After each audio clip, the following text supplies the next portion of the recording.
اگر واقعی اگر نیکی کمانا چاہتے ہو نا تو مسجد کے اماموں کی تنخواہیں بڑھا دو یار. اگر ایک گھر سے امام صاحب کے 100 روپے جاتے ہیں تو 200 روپے مہینے کر دو. پورا گاؤں پورا محلہ اسی طریقے سے پیسے بڑھاؤ گے تو ان کی تنخواہ میں اضافہ ہوگا اور ان کا گھر صحیح سے چلے گا, ان کی زندگی صحیح سے آرام سے گزرے گی, اور دعائیں جب ان کے منہ سے نکلیں گی تو سبحان اللہ کیا کہنے کی بات ہے. پھر آپ کے کاروبار کیسے چلیں گے آپ سمجھ سکتے ہیں. ہاں, دل بڑا کرنا چاہیے. دل 100-200 روپے تو ہم پان پڑیا کھا کر تھوک دیتے ہیں.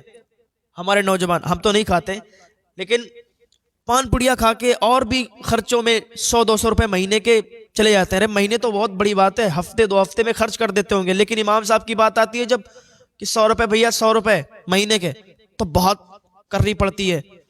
یہ کڑوی بات ہے. الحق مرن.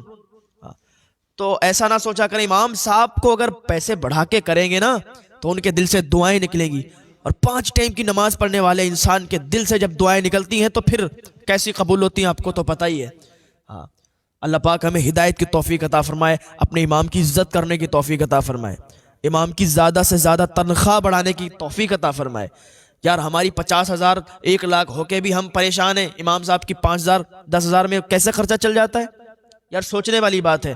اور جس دن سے امام لوگوں نے یہ دعا کرنا شروع کر دی کہ یا اللہ جتنی میری تنخواہ ہے اتنی میرے مقتدیوں کی, میرے متولیوں کی, میرے صدروں کی تنخواہ کر دے, ان کے بچوں کی بھی اتنی تنخواہ کر دے. جس دن سے امام صاحب نے مصلی پہ یہ دعا کرنا شروع کر دی تو پھر کیا بنے گا تمہارا. ہاں یار سمجھ جاؤ, اپنے امام کی تنخواہ بڑھا دو.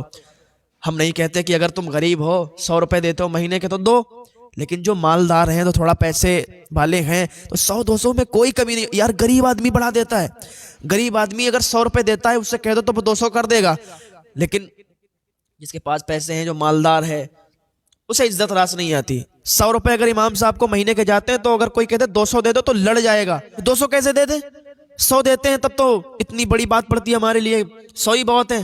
اللہ سے خوف کر یار, مرنے کے بعد تیری دولت کو سانپ بچھو بنا کے تیرے گلے میں پھندا بنا کے ڈال دیا جائے گا. کیا کرے گا اس دولت کو؟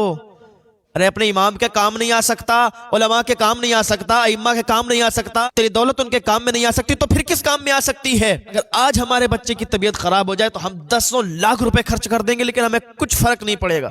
لیکن امام صاحب کو اگر ہم تھوڑی تنخواہ بڑھا دیتے ہیں, اگر 5-10 ہزار کر دیں, 10 ہے 15,000 یا 20,000 تنخواہ کر دیں تو پھر ہمیں فرق پڑتا ہے. یہ کیوں ہوتا ہے یار؟ ایسا نہیں کرنا چاہیے.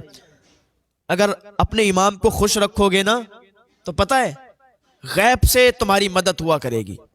اگر تمہارے گھر کوئی بیمار ہے, تمہارا امام تم سے خوش ہے اور اسی خوشی کے ماحول میں اس نے تمہارے بچے کے لیے تمہارے گھر پہ اگر دعا کر دی نا تو وہ دعا باب اجابت سے ٹکرائے گی, وہ دعا قبول ہو جائے گی اور تمہارے گھر کی بیماریاں ختم ہو جائیں گی.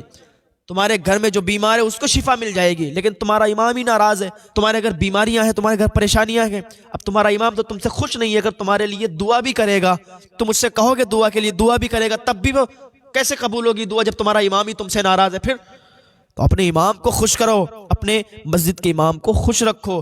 اگر مسجد کا امام خوش ہوگا تو پورا محلہ خوش ہوگا, پورا گاؤں خوش ہوگا, پوری بستی پورا شہر خوش ہوگا. ہم تو یہ چاہتے ہیں کہ ہر انسان خوش رہے, ہر انسان کے چہرے پہ خوشی رہے, ہر انسان کی زبان سے میٹھے الفاظ نکلیں.